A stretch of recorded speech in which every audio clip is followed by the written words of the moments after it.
Bonjour et bienvenue à cette nouvelle vidéo de la chaîne Un brin d'ADN. Et pour cette vidéo-ci, on va retourner dans le logiciel Gephi pour voir en fait, c'est plus un prétexte d'utiliser Gephi. Ce ne sera pas une vidéo technique, sauf peut-être pour les centimorganes, mais c'est pas une vidéo du logiciel Gephi, c'est simplement pour utiliser la visualisation dans Gephi, surtout pour montrer les avantages de Pro Tools chez Ancestry. On est présentement en juillet 2024 et du moins au Canada, il commence à avoir l'accessibilité à la fonctionnalité Pro Tools.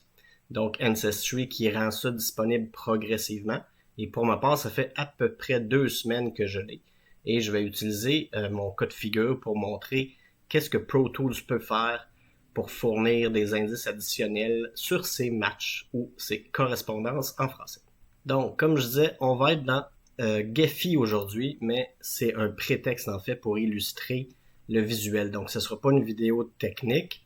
Ce qu'on voit ici, c'est les 90 matchs principaux que j'ai descendus de ma liste à moi. Et bien, pour les couleurs, ceux qui ne sont pas déjà au courant, j'ai fait une précédente vidéo qui explique c'est quoi les couleurs. En fait, c'est pour les ancêtres dans mon pedigree. Donc, ce qu'on voit là, c'est un graphique des 90 premiers matchs en termes de centimorganes, donc les plus proches de moi. La taille des cercles représente les centimorganes avec moi-même.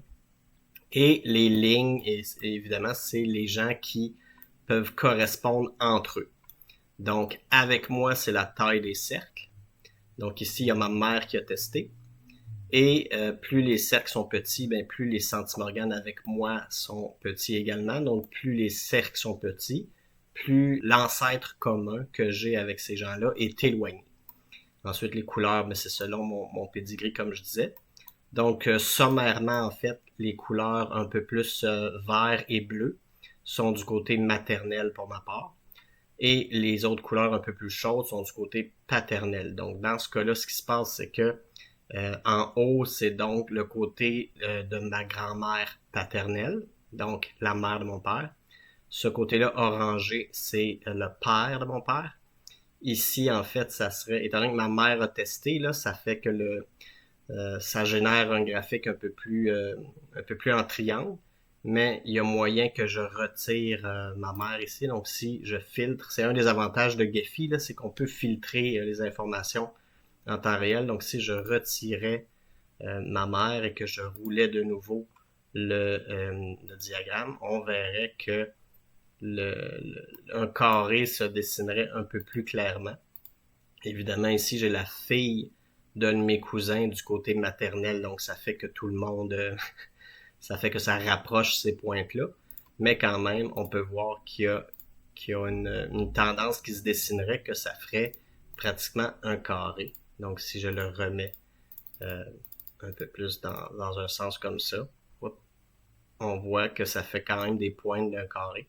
Donc, dans ce cas-là, en bas, ce serait mon côté maternel, la mère de ma mère, le père de ma mère, et en haut, ce serait le côté paternel, donc le père de mon père et la mère de ma mère. Évidemment, moi, je suis chanceux pour avoir fait d'autres Gephi, notamment celle de mon épouse. Parfois, c'est pas si net que ça.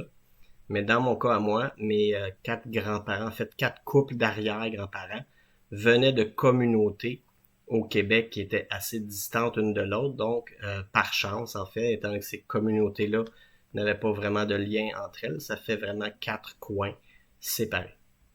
Donc, si je reviens, j'ajoute ma mère et je roule le graphique de base. Comme je disais, là, j'explique pas les paramètres, là, c'est normal que je passe vite là-dessus.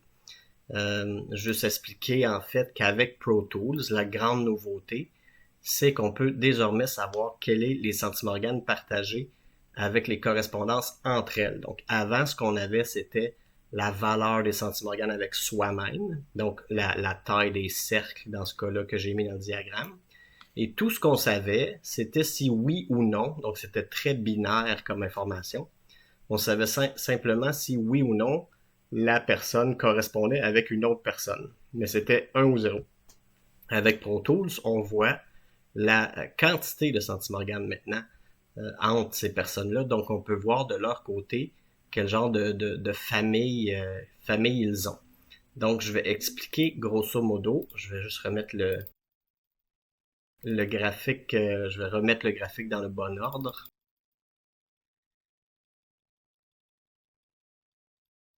Puis là, c'est simplement un caprice de ma part, c'est parce que je suis habitué de le voir comme ça.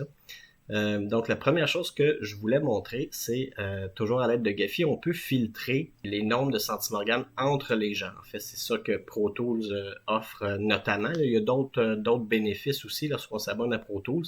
Il peut vérifier les arbres, s'assurer qu'il n'y a pas de doublons, des choses comme ça. Mais une des fonctionnalités Pro Tools, c'est évidemment dans la liste de correspondances partagées, de savoir entre elles, ces correspondances-là partagent quel degré de centimorgane. Et j'ai créé 3 fils dans Gephi. Évidemment, vous n'avez pas besoin de Gephi pour faire le même exercice. Vous pourriez le faire sur une feuille avec un crayon ou dans un Excel ou un spreadsheet Google. Comme je disais, le prétexte de Gephi, c'est juste d'avoir une visualisation en temps réel. Mais il n'y a rien que vous pourriez pas faire, vous, avec d'autres moyens, ne serait-ce qu'avec une feuille et un crayon. Ce que j'ai fait, en fait, c'est que j'ai répertorié, comme je disais, mon top 90 chez Ancestry. Et pour chacun de ces 90 matchs-là, je suis allé chercher les 100 premières correspondances pour chacun de ces 90 matchs-là. Donc, ce que ça a donné, en fait, c'est un graphique qui a 2594 cercles. Et puis, je les ai filtrés par 3 types de filtres. Le premier, c'est ce que j'ai appelé le filtre parent-enfant. En fait, c'est tous les gens qui, entre eux, ont au moins 3300 centimorganes et plus. Donc, normalement, chez Ancestry, quand on a 3300 centimorganes et plus, là, d'habitude, c'est même autour de, en fait, 3403. Donc, même si je filtre à partir de 3300, mon premier dans cette catégorie-là, c'est 3400. Et normalement, en fait, je pense que c'est même autour de 3460 pour une relation parent-enfant de centimorganes partagés. Et ça inclut aussi, par contre, les gens qui auraient testé plus d'une fois. Donc, des doublons, en fait, la personne qui aurait peut-être oublié son mot de passe et refait un test. Donc, la même personne est là 2 fois. Et ça inclurait aussi, évidemment, des jumeaux. Donc, ils ont exactement le même pourcentage de centimorganes entre eux parce qu'ils sont des jumeaux identiques. Mais normalement, ce serait une relation parent-enfant. Donc, si j'exécute ce filtre-là, donc j'enlève tous les autres et ceux qui le conservent, donc c'est 57 cercles, donc 57 individus parmi mon top 90 et les 100 correspondances pour chacune, donc parmi presque 2600 personnes. Il y en a quand même à travers ces premiers 90 matchs-là. Il y en a quand même 57 dans mon cas où est-ce qu'il y a une relation soit parent-enfant, soit ce sont des jumeaux identiques, ou soit la personne a testé plus d'une fois. Évidemment, j'ai caché les noms, là, mais je les reconnais un peu. Et justement, dans ce cas-là ici, là, ces 2 cercles-là, c'est la même personne en fait. Donc, elle a testé 2 fois. Et même si ça indique un nombre de centimorganes qui ressemble à parent-enfant, c'est que en fait Ancestry limite le nombre de centimorganes, donc il va regarder juste un côté d'un chromosome. Si on veut, il va pas regarder la totalité des 2 chromosomes. Donc ça va tomber dans une quantité de centimorganes qui ressemble à parent-enfant. On se rappelle qu'avec un parent, on a 50% d'ADN. Donc, chaque parent donne une moitié de notre ADN.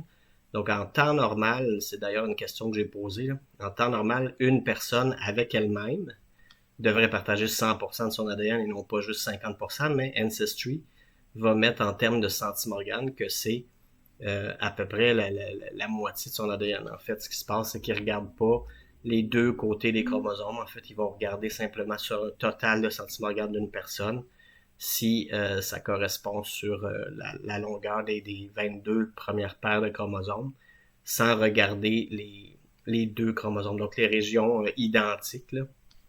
Ils appellent ça en anglais le FIR pour Fully Identical Regions. C'est pour ça, parfois, vous allez voir une quantité de centimorganes qui pourrait être parent-enfant, mais en fait, c'est la même personne qui a testé avec elle-même. En fait. Et c'est mon cas ici. Donc ça, je le savais déjà en fait, là, parce que les initiales de la personne et son nom étaient le même. Là. Mais ça l'a juste confirmé en fait ici que la relation, justement, c'était la même personne qui a testé. Et ce que j'ai ici, pour ceux qui ont regardé d'autres vidéos précédemment sur la chaîne, C'est le fameux monsieur qui contribuait pour des inséminations artificielles. Volontairement, j'essaie de pas prononcer le mot parce que je veux pas que YouTube me bloque, là. Mais en fait, c'est un donneur là, pour les inséminations artificielles. Et on voit ici justement que cet individu-là, avec le filtre de parent-enfant, donc partage au-delà de 3300 centimorganes avec tous ces individus-là. Donc c'est le père d'au moins 5 personnes à ce que je vois. Il y en a peut-être plus que ça. J'ai juste fait mon top 90, là, mais jusqu'à présent, moi, je corresponds avec 5 de ses enfants. Et ce que permet Pro Tools, c'est de voir effectivement que lui correspond au degré de centimorgane, au niveau de centimorgane de parent-enfant. Donc avec jusqu'à présent au moins 5 enfants. Et donc on peut voir ce genre de filtre-là. Donc ça, c'est vraiment les degrés de relation parent-enfant. Et ce que ça a permis de confirmer aussi, c'est que du côté du père de mon père, il y a beaucoup de gens qui ont testé en famille. Donc on voit ici nettement là, que ça c'est mon côté, le fameux mystère là, de Michel Guertin. Ben, il est ici, c'est le orange un peu plus foncé. Et on voit qu'il y a eu beaucoup de parents qui ont testé avec leur enfant. Donc ça va donner des indices. Je vais continuer d'explorer ce côté-là là, pour avoir davantage d'indices sur le mystère de Michel Guertin.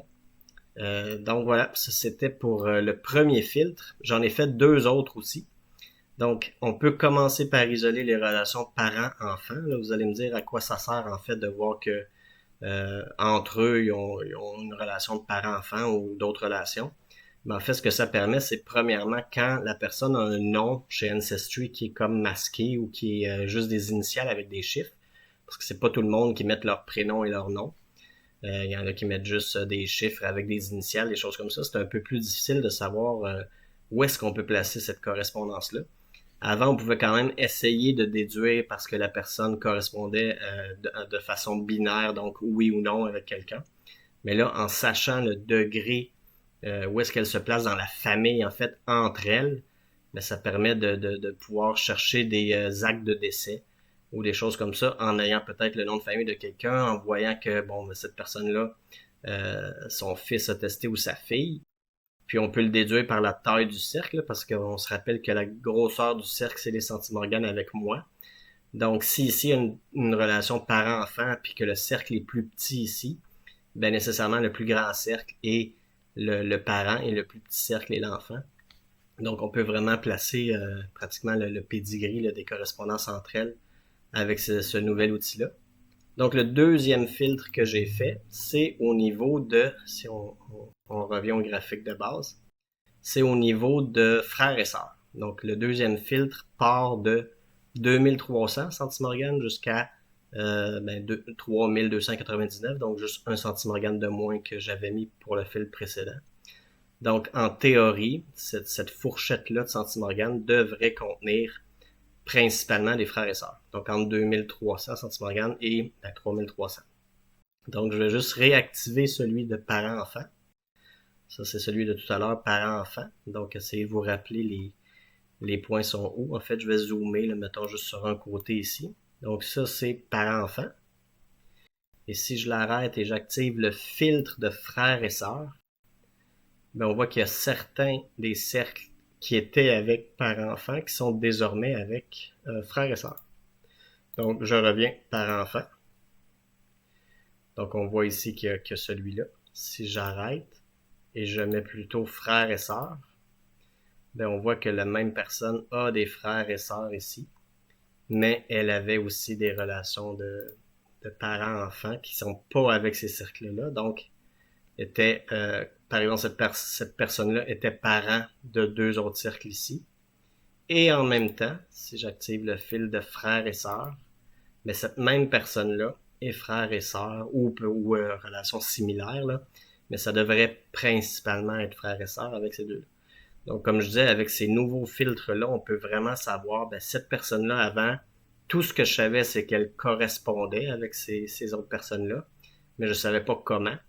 Mais avec cette fonctionnalité de Pro Tools, on peut savoir, ben, finalement, cette personne-là a 2 enfants, ou du moins, au moins 2 enfants qui ont testé.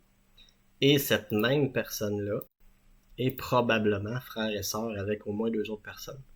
Donc, on peut pratiquement monter l'arbre généalogique sans trop faire de recherche. Là, évidemment, il faut valider les centimorganes quand même, mais on peut établir une très bonne base juste avec Pro Tools et ce qui va nous sortir. Et le troisième filtre, c'est un niveau de centimorgane, une fourchette qui se situe entre 1400 et 2300, donc qui rejoint l'autre d'avant. Et cette fourchette de centimorgane-là, c'est normalement des relations soit de grands-parents avec un arrière-petit-fils ou une arrière-petite-fille, ou de demi-sœurs et frères, ou d'oncles et de tantes. Donc c'est un peu plus large, mais ça reste quand même là-dedans. Donc encore une fois, si je reprends le même degré d'individu, donc on revient un dernier coup avec par-enfant. On l'arrête, on met le filtre de frères et sœurs. Et si je l'arrête et je mets le dernier filtre qui est celui soit de grands-parents, de demi-frères et sœurs ou d'oncles et de tantes, ben, il y a ces relations-là ici. Donc, cette personne-là, encore une fois, avec la taille des cercles, on peut voir que la personne ici, si le cercle est plus grand et l'autre est plus petit, donc je corresponds moi davantage avec cette personne-là. Encore une fois, c'est à vérifier là, parce qu'il peut y avoir plusieurs branches. Donc, cette personne-là pourrait être le grand-père de cette personne-là. Mais le cercle est plus gros parce que je corresponds avec d'autres ancêtres. Donc ça, c'est toujours une hypothèse à infirmer ou à confirmer. Mais normalement, si le cercle est plus grand, s'il n'y a pas d'autres chemins, qu'il n'y a pas d'autres couples d'ancêtres communs, ben ça signifie normalement que c'est le grand-père, parce que le grand-père serait plus proche de l'ancêtre commun avec moi que ses petits-enfants. À moins qu'il y ait d'autres branches, là, faut valider ça par la suite. Mais en temps normal, c'est ce que ça voudrait dire. Donc, ça serait soit le grand-parent et l'arrière-petit-fils, ou soit l'oncle ou la tante du neveu ou de la nièce. Donc, c'est vraiment ce que Pro Tools a pu apporter. Moi, ce que ça m'a aidé là, concrètement, donc en fait, c'est plutôt celui-là ici. Donc, je ne l'ai pas encore coloré là, parce que j'ai trouvé la réponse hier, mais je vais pouvoir mettre la couleur aujourd'hui. Là. Je savais que c'était du côté de mon grand-père paternel parce qu'on voit nettement que c'est dans cette zone-là de toute façon. Fait que ça, c'était une évidence que c'était du côté de mon grand-père paternel. Mais j'arrivais pas à la placer exactement dans mon arbre. Mais depuis hier, j'ai réussi. Donc, si on reprend ici le filtre de parent-enfant, ben cette personne n'était pas parent ou enfant d'une autre correspondance dans mon top 10. Si j'active le fil de frère et sœur, elle n'était pas non plus frère ou sœur d'une autre correspondance. Par contre, avec le dernier fil de grands-parents et arrière-petit-fils, ou demi-frère et sœur, ou oncle et tante avec neveu-nièce, là, cette personne-là est là. Et c'est vraiment ce filtre-là qui m'a permis de voir, ben, okay, cette personne-là est soit oncle ou tante, en fait c'est une femme, là. Je savais déjà que c'était une femme, donc soit une tante de ces individus-là, soit la grand-mère de ces individus-là, ou soit demi-frères et sœurs. Mais là, on voit si c'était vraiment demi-frères et sœurs, les cercles seraient plus similaires, en fait. Mais le fait que le cercle ici est beaucoup plus gros que les autres. Et évidemment, comme je disais, qu'il n'y a pas d'autres chemins là, qui ont un ancêtre commun. Donc, s'il y a vraiment un seul couple d'ancêtres communs et que le cercle est plus gros ici, ben nécessairement, en fait, ça peut pas être des demi-frères et sœurs parce que ça serait, somme toute, comparable. Donc, si le cercle ici est beaucoup plus petit que lui, on exclut déjà la relation de demi-frères et sœurs.